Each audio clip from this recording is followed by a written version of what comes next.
C'est le geste qui consacre un des articles phares de la nouvelle loi relative au mariage. Loi adoptée en novembre 2012 à une majorité écrasante, 213 voix contre 10. Petit rappel de ce qui a changé dans le Code ivoirien de la famille avec cette nouvelle loi.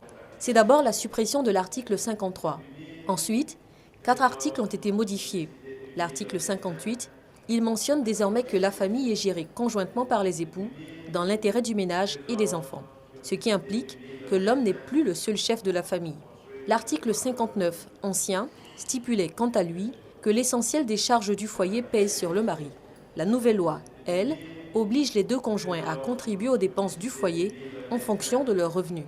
Avec le nouvel article 60, le domicile de la famille est choisi d'un commun accord par les époux et plus seulement par le mari.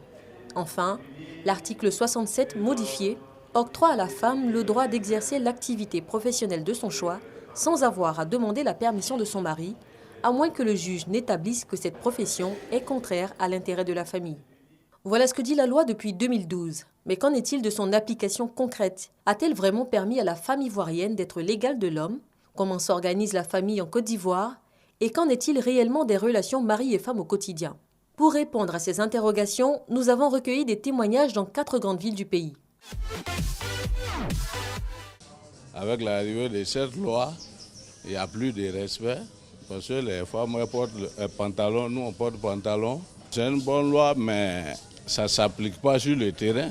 La femme, ton premier mari, là, c'est le travail. Il faut travailler. Tu ne peux pas dire je suis chef de famille et puis le matin tu dis donne-moi l'argent, je vais aller au marché. Oui, c'est que l'homme fait que la femme ne peut pas faire. En tant que femme, je considère que l'homme est mon égal. C'est parce que mon niveau est bas. Si mon niveau ne serait pas bas, je serais candidate. Je sais que les gens vont me voter. Je vais me présenter en face d'un homme.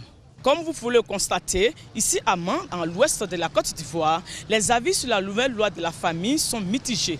Cette loi, qui est guidée par le principe de l'égalité des sexes et le renforcement de l'autonomisation des femmes, est diversement vécue par certaines d'entre elles. En tout cas, ici à Man, il y a des femmes qui se battent au quotidien. Elles se battent au quotidien pour s'affirmer, et cela dans divers domaines d'activité. Il faut reconnaître que cette loi nous embarrasse. Ça nous embarrasse dans l'application. Parce que Dieu ne nous a pas fait égaux. Dieu nous dit dans le Coran que l'homme est responsable de la famille, quels que soient les moyens de la femme. La femme n'intervient que par volonté.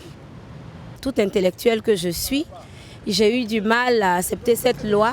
Elle ne passe pas bien parce que les contours sociologiques, culturels de nos sociétés, même religieuses, n'ont pas été vraiment pris en compte dans l'élaboration de cette nouvelle loi. La nouvelle loi sur le mariage n'est pas appliquée ici à Korogo, dans la région du Poro, à cause des considérations religieuses et coutumières. À Korogo donc, on dit que même si la poule connaît l'aurore, c'est le coq qui chante. Cette loi qui dit que le chef de famille et la femme doivent être égaux, je ne trouve pas d'inconvénient. Au village, les parents ont toujours consulté les femmes avant de prendre une décision quelconque. La femme a toujours travaillé pour aider son mari. Quand elle a son champ de légumes, de tomates, elle aide toujours son mari.